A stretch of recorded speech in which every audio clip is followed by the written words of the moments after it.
तो hello everyone, welcome to channel. तो आज का हमारा चैप्टर है, टॉपिक है जो हमारा पावर शेयरिंग है। उसको मैं 15 से 20 मिनट के अंदर आपका कवर कर दूंगा और ये आपके एग्जाम टर्म 1 के पर्सपेक्टिव में मतलब ज़्यादा हेल्पफुल रहेगा आपके लिए। तो अभी मैं ये ग्रीन कलर से स्टार्ट करता हूँ। तो Belgium is a small country. Belgium is a small country in Europe, smaller in the area than the state of Haryana. मतलब बेल्जियम एक स्मॉल कंट्री है, इतनी स्मॉल कंट्री है कि वो हरियाणा से भी स्मॉल है। और ये शेयर बॉर्डर करती किसके साथ? नीदरलैंड, जर्मनी, फिर Luxembourg. It has a population of little over 1 crore. 1 crore मतलब about half of the population of Haryana. Haryana की 2 करोड़ पॉपुलेशन है, तो इसकी 1 करोड़ पॉपुलेशन है। फिर यहाँ की एथनिक कॉम्पोजिशन हम लोग देखते हैं। तो the ethnic composition of small country is very complex. मतलब यहाँ की तुमको ये समझने में थोड़ा टाइम लगेगा। अपर कंट्री देख, इसके इसके अंदर सबसे पहले क्या है? 59% of people lives in Flemish region speak Dutch language. मतलब जो 59% के पीपल हैं वो डच लैंग्वेज बोलते हैं पॉपुलेशन में, पूरे कंट्री के पॉपुलेशन में। और जो 40% हैं वो वलोनिया रीजन के हैं और वो स्पीक क्या करते हैं? फ्रेंच। फ्रेंच। चलो मैं इसको और उससे कर देता हूँ, येलो से। 40% जो पीपल हैं वो करते हैं वोलोनिया रीजन से, ठीक है। और ये बोलते हैं क्या है? फ्रेंच। तो 59 जो परसेंट पीपल हैं वो फ्लेमिश रीजन के हैं और स्पीक करते हैं डच लैंग्वेज। और जो 40% पीपल हैं वलोनिया रीजन के और स्पीक करते हैं फ्रेंच फ्रेंच। और जो बाकी के रिमेनिंग 1% को मैं रेड से करता हूँ उनको। Remaining 1% people of Belgian speak German. मतलब 1% है जर्मन। वैसे आप तुम अंदाजा भी लगा सकते हो। 59 जब ये हो गए और 40 ये हो गए, 59 प्लस 40 कितना होता है? 50 का 60, 17, 80, 90, 90 हो गया। 90, फिर उसका 99 और ये प्लस कर दोगे 1 तो 100% हो जाएगा पुनः। तो तुम समझ ही गए होगे अभी तक का कि 59% जो पीपल होते हैं वो डच स्पीकिंग वाले हैं। 40% जो पीपल हैं वो वलोनिया रीजन के फ्रेंच स्पीकिंग वाले हैं और जो बाकी के हैं वो जर्मन स्पीक करते हैं। पर कैपिटल सिटी ब्रुसेल्स में, अभी मैं इसको इरेज कर देता हूँ, पूरा इरेज कर देता हूँ। इतना तुम लोग मार्क कर लेना। अब हम बात करते हैं दूसरा। तो कैपिटल जो सिटी हमारी है ब्रुसेल्स, ये रहा, ये हाँ। In the capital city Brussels 80% people speak French while 20% are Dutch। मतलब जो इसकी कैपिटल सिटी है ब्रूजल्स की, मतलब बेल्जियम की जो कैपिटल सिटी है वो ब्रूजल्स है। ब्रूजल्स के अंदर क्या है? 80% जो पीपल हैं वो फ्रेंच स्पीक कर मतलब फ्रेंच बोलते हैं और 20% है डच। मतलब कैपिटल सिटी के अंदर सबसे ज्यादा कौन हो गए? फ्रेंच वाले। और कम हो गए कौन? 20% ये डच स्पीकिंग वाले। पर पूरे कंट्री के अंदर अगर हम लोग देखें तो 59% जो थे, पीछे हमने पढ़ा, अभी हमने पढ़ा था कि 59 जो परसेंट थे डच वाले थे फ्लेमिश रीजन के, और बाकी के ये थे। बस यही है कि 80% जो पीपल हैं वो स्पीक करते हैं फ्रेंच। कहाँ पे? तुम्हारे ब्रूजल्स के अंदर, कैपिटल सिटी के अंदर। फिर अब देखते हैं। The minority French speaking community was relatively rich and powerful. भाई ये लोग माइनॉरिटी भले हैं पर इनके पास ताकत बहुत थी, पावरफुल बहुत थे। This was represented by the Dutch speaking community who got the benefit of economic development. मतलब इन लोगों को इकोनॉमिक डेवलपमेंट मिली और इन लोगों को एजुकेशन मच लेटर मिला, मतलब बहुत दिन बाद मिला है डच वालों को। और ये लेड कर गया tension between the Dutch speaking and the French speaking community during 1959 1960s में। तो 1950 और 1960s में इनके अंदर ये टेंशन बढ़ी। अब इसको हमको कंपेयर करना है किसके साथ? श्रीलंका के साथ। अभी मैं इरेज कर देता हूँ इन सबको। तो अब हम लोग करते हैं, इसको हाईलाइट कर देता हूँ। अब हम लोग करने वाले हैं श्रीलंका की तरफ। तो let us compare this to the situation in the Sri Lanka. तो श्रीलंका एक आइलैंड है। श्रीलंका जो है, Sri Lanka is a island. Sri Lanka is an island nation just few kilometre off the southern coast of Tamil Nadu, मतलब तमिलनाडु से कुछ ही किलोमीटर पे है जो तुम लोग जा सकते हो, और हमारे इंडिया कंट्री को सेपरेट करता है पाल्क स्टेट। वैसे तो मैंने ऐसे ही बता दिया। और इसकी क्या है, इसकी पॉपुलेशन 2 करोड़ है।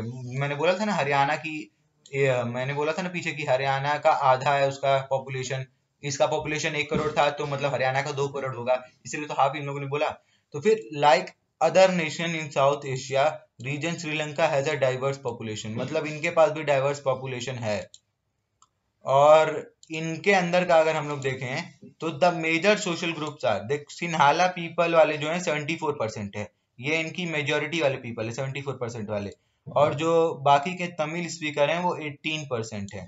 और पर तमिल के अंदर हमको क्या होता है, 2 डिवीजन मिल जाते हैं, 2 डिवीजन मिल जाएंगे। और ये तुम लोग देख ही लो, ये ब्रूजल्स कैपिटल रीजन, फिर ये रेड रेड जो इस्तेमाल दिया जाता है, एथनिक कंपोजिशन। एथनिक का मतलब होता है मतलब social division, shared culture, people belonging to the same ethnic group, मतलब क्या किस किस पार्ट के अंदर इनके रिलीजन डिवाइड होते हैं इनके कंट्री के अंदर, इसका मीनिंग होता है एथनिक। तो अभी हम लोग दूसरे पे पहुंचते हैं। आर कॉल्ड श्रीलंकन तमिल्स, मतलब जो श्रीलंकन तमिल्स होते हैं वो हमारे मतलब श्रीलंकन तमिल जो श्रीलंका के तमिलन वाले स्पीकर हैं वो 13% है। और जो बाकी के 5% मतलब 5% आर इंडियन तमिल्स, इंडियन भाई, इंडियन इंडियन इंडिया के रहने वाले हैं ये।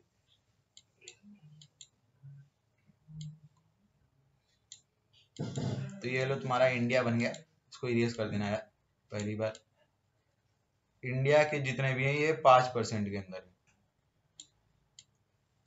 तो 5% जब इंडिया के हो गए, और जो बाकी के जो तुम्हारे हैं वो हैं 7% जो हैं वो क्रिश्चियंस हैं, जो दोनों भाषा बोलते हैं, मतलब तमिल भी बोलते हैं और सिन्हाला भी बोलते हैं। तो just imagine that it would happen in the situation like in this Belgium. और यही सिचुएशन बेल्जियम के अंदर हुई थी। फिर इन लोग में क्या हुआ था, झगड़ा हो गया था बहुत बड़ा यार। Dutch community could take advantage of its numeric majority, मतलब डच ले सकती थी मेजोरिटी पर इन लोगों ने लिया नहीं। अब देखते हैं मेजोरिटेरियन रूल। मेजोरिटेरियन का मतलब होता है, इधर देख लो majoritarianism, a believe that the majority community should be able to rule the country whichever way it's want, मतलब मेजोरिटी मतलब जैसे कि पहले अंग्रेज क्या थे, हम लोग मेजोरिटी में थे, मतलब ऐसे लोग जब वोटिंग होती है तो मेजोरिटी वोट लेके किसी को जिताया जाता है ना, तो वैसे ये लोग भी चाह रहे थे कि मेजोरिटेरिज्म आए, मतलब जो लोग ज्यादा स्पीकिंग वाले, मतलब इसके अंदर मतलब श्रीलंका में अगर देखो सिन्हाला वाले ज्यादा है, 74% है इनकी एथनिक कॉम्पोजिशन में। और ये लोग तमिल्स जो है श्रीलंकन तमिल 13% है, और ये बाकी के हैं तो इनको कम दिया गया। तो अभी देखते हैं हम लोग श्रीलंका में मेजोरिटेरिज्म कैसे आया। Sri Lanka was independent country in 1948। 1948 में इनको आज़ादी मिली। The leaders who Sinhala community sought to secure dominance over the government by virtue of the majority, इन लोगों ने मेजोरिटी की वजह से गवर्नमेंट बना डाली। As the result, the democratic elected government adopt a series of majoritarian इन लोगों ने बना लिया। और measures to establish Sinhala supremacy, Sinhala को सुपरमेसी दिया। तो इन्होंने क्या निकाला, एक एक्ट निकाला 1956 में कि इन लोगों ने सिन्हाला को ऑफिशियल लैंग्वेज डिक्लेयर कर दिया। और इधर से मैं पूछता हूँ आप लोगों से, क्या हमारी इंडिया की कोई ऑफिशियल लैंग्वेज है? पर तो इसका जवाब है नो भाई, नो। ये अगले चैप्टर में आप लोग पढ़ोगे, या फिर मैंने इसका प्लेलिस्ट अभी डाल दिया है फेडरलिज्म का। तो फेडरलिज्म का सेकंड चैप्टर तुम लोग देख लेना, डिस्क्रिप्शन के अंदर लिंक मिल जाएगी। तो अभी हम लोग देखते हैं the government followed preferential policy that favoured Sinhalese. तो ये लोग क्या करते थे, गवर्नमेंट वही रूल बनाती थी जो सिन्हालास के लिए अच्छा होता था। सिन्हालास के लिए जो अच्छा होगा वही ये लोग रूल बनाएंगे। और ये लोग जो थे फॉस्टर बुद्धिज्म को बहुत ज्यादा प्रोटेक्ट करते थे और प्रोटेस्ट करते थे, मतलब भाई फॉस्टर बुद्धिज्म लाओ कंट्री के अंदर। All this government major coming one after the other gradually increase in the feeling of alienation, मतलब इसी लॉ की वजह से एलिनेट किया गया इन लोगों को, जो श्रीलंकन तमिल से इन लोग को एलिनेट किया गया, मतलब अलग कर दिया गया, अकेले में रख दिया गया तुमको। जिस और इन लोग को भाई बहुत गुस्सा आ गया। इन लोग को सेंसिटिव कुछ कुछ कोई भी जो थी इनकी गवर्नमेंट में, मतलब मिनिस्टर भी नहीं बन पा रहे हैं ये लोग, फिर उसके बाद पार्ट नहीं ले पा रहे हैं अपने कंट्री के अंदर, तो कुछ भी नहीं कर पा रहे हैं। और यही कारण था कि इनके कंट्री में सिविल वॉर हुआ। अभी यहाँ ये मेन पॉइंट है, रुक जाओ अभी यहाँ पे चलते हैं। तो सिन्हाला कम्युनिटी के बीच में क्या बोलते हैं, झगड़ा हो गया। तो जो श्रीलंकन तमिल थे लॉन्च कर दिया party and struggle for the recognition and Tamil as official language for the regional autonomy and equality opportunity jobs but their demand for more autonomy to province populated। मतलब इन लोग का क्या था, the Tamil was repeatedly denying, मतलब ये लोग बोलते थे कि हम नहीं लेंगे, हम नहीं मानेंगे सिन्हाला को। By 1980 several political organizations were formed in demanding an independent Tamil Elma. तो ये लोग तमिल एल्मा मतलब अलग से अपना स्टेट बनाना चाहते थे ये तमिल वाले लोग। जैसे बांग्लादेश मतलब ये श्रीलंका हमारे से सेपरेट हो गया था इंडिया से, तो वैसे ये लोग क्या कर रहे थे कि श्रीलंकन तमिल्स के लिए भी अलग से दे दो, ईस्टर्न पार्ट दे दो भाई, अपना ईस्टर्न पार्ट ऑफ श्रीलंका दे दो। पर ये लोग माने ही नहीं, और यही हुआ था, कॉन्फ्लिक्ट क्रिएट कर दिया इन दोनों के बीच में और सिविल वॉर हो गया। तो इसी की वजह से thousand of people killed, many families were forced to leave the country of refugees and more than you have read. Economic text book के अंदर तुम अगर देखोगे तो इसके एक्सीलेंट रिकॉर्ड दिए होंगे श्रीलंका की, बहुत बढ़िया अच्छी कंपनी है, कंट्री है sorry, to the social culture ने। और इसी की वजह से, इसी सिविल वॉर की वजह से भैया श्रीलंका पे बहुत बड़ा इफेक्ट पड़ गया, और ये काम श्रीलंका ने किया जो कि था गंदा। जी से रिप्रेजेंट कर दो भैया, गंदा। तो ये हुआ था श्रीलंका में, और इन लोग का एक्ट क्या था 1956, ये 1956 एक्ट है ना, ये ले लेना और सिविल वॉर के बारे में बता देना, बस इतना ही है। अब अगला पन्ना देखते हैं हम लोग। अगला देखते हैं कि accommodation in Belgium.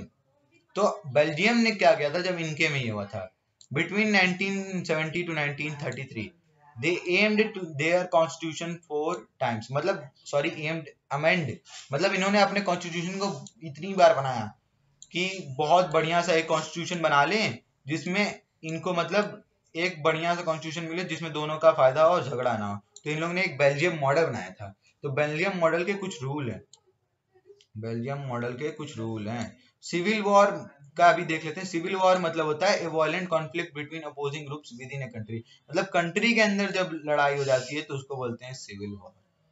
Civil war.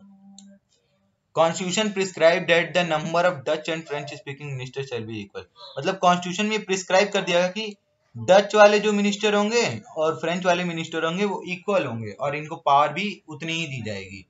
और अगला कि ये है कि मतलब अगला पॉइंट नहीं, इसी के अंदर एक पॉइंट है कि कोई भी यूनिलेटरली अपनी गवर्नमेंट को नहीं चला पाएगा, अकेले नहीं चला पाएगा, कोई भी डिसीजन नहीं ले पाएगा, दोनों मिल के लेंगे, डच वाले भी लेंगे और ये वाले भी लेंगे। तो अगला देखते हैं कि many power of central government have been given to the state government of the two regions of the country. The state government are not subordinate to the central government.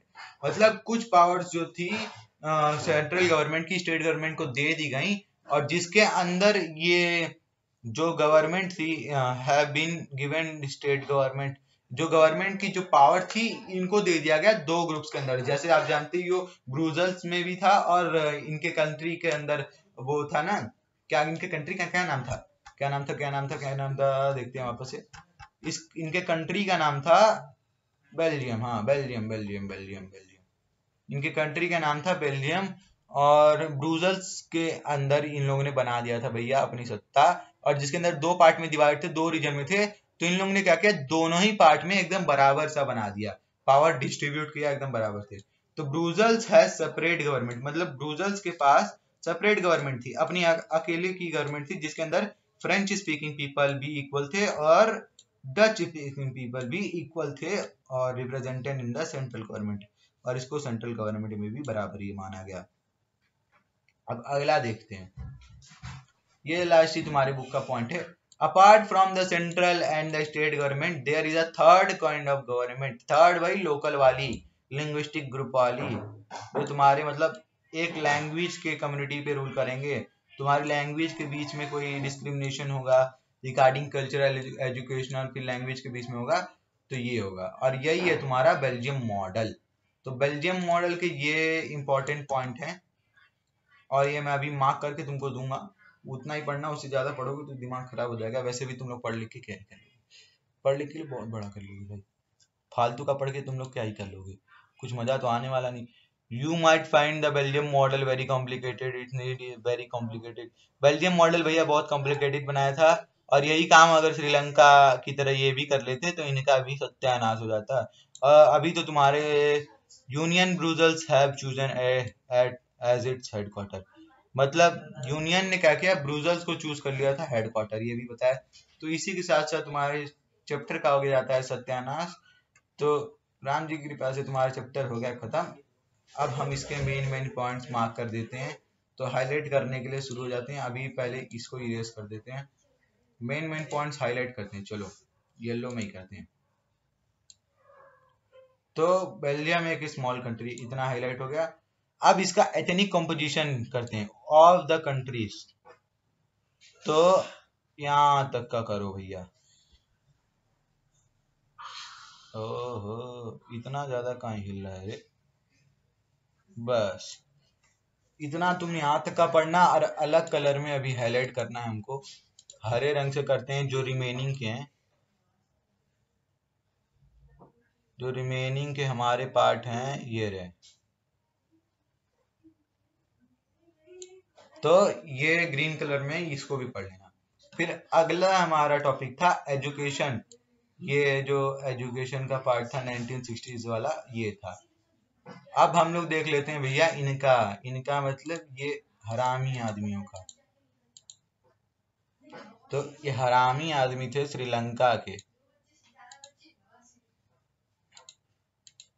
हरामी आदमी थे श्रीलंका का, और इतना जो इतना मैंने मार्क किया अभी तक यहाँ पे यही पढ़ लेना। और ये तो तुमको एथनिक कंपोजिशन पता ही चल गया होगा। फिर श्रीलंका का 13% था, फिर इनका 7% जो बाकी के थे मुस्लिम्स थे, क्रिश्चियंस थे, और इसमें से जो थे 13% श्रीलंकन तमिल से, 5% मैंने बोला था ना, 5% थे तुम्हारे अलग से इंडियन तमिल्स। और ये मेजोरिटेरियन रूल आया 1948 में, इनकी आज़ादी हुई। फिर आर्टिकल मतलब 1956 में एक एक्ट निकालना इन लोगों ने, फिर सिन्हाला को डिक्लेयर कर दिया इन लोगों ने नेशनल लैंग्वेज। और अकोमोडेशन जब बेल्जियम में हुआ 1970 में और 1993 के बीच में, इन लोगों ने क्या बोलते हैं अपना बेल्जियम मॉडल निकाल दिया, और कॉन्स्टिट्यूशन को प्रिस्क्राइब किया कि फ्रेंच स्पीकिंग भी बराबर होंगे, ये भी बराबर होंगे, कोई भी रूल अकेले नहीं करेगा। और many power of the central government have been given to the state government to the regions of the both country, मतलब पूरे कंट्री के अंदर 2 रीजन में डिवाइड था कंट्री, तो उनमें दोनों में बराबर बांट दिया गया। और ब्रुसेल्स है सेपरेट गवर्नमेंट, मतलब ब्रुसेल्स के पास मतलब उनका जो स्टेट था उनका एक सेपरेट गवर्नमेंट बना हुआ था, जिसके अंदर उन लोगों ने अपनी ताकतें डिवाइड करके रखी थी बराबर।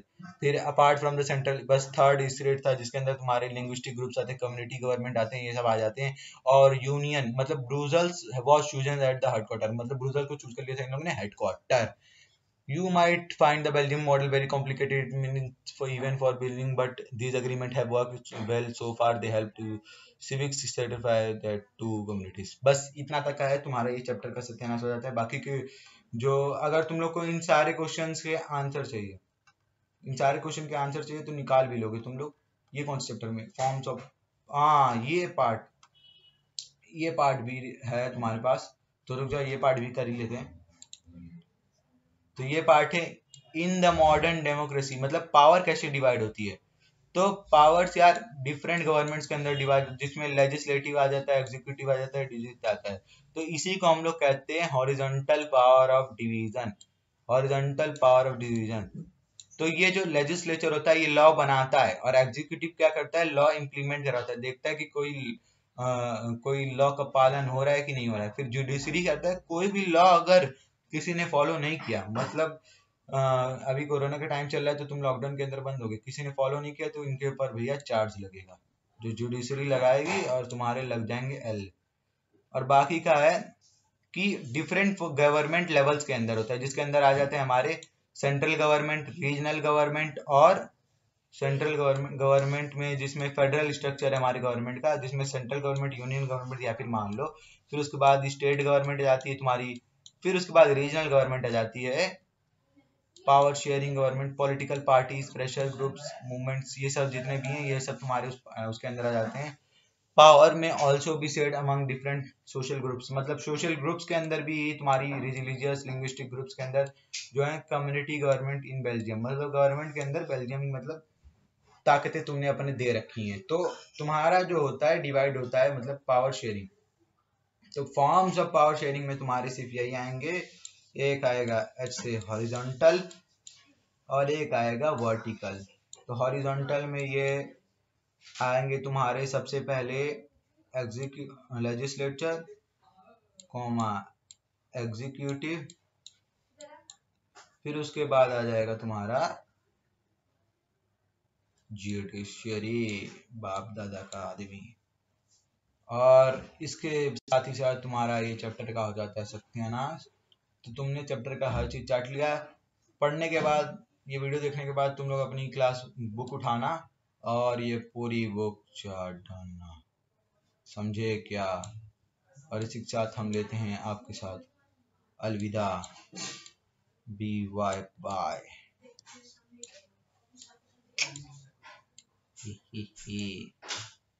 चलो अब हम चलते हैं अपने डेस्टिनेशन पे।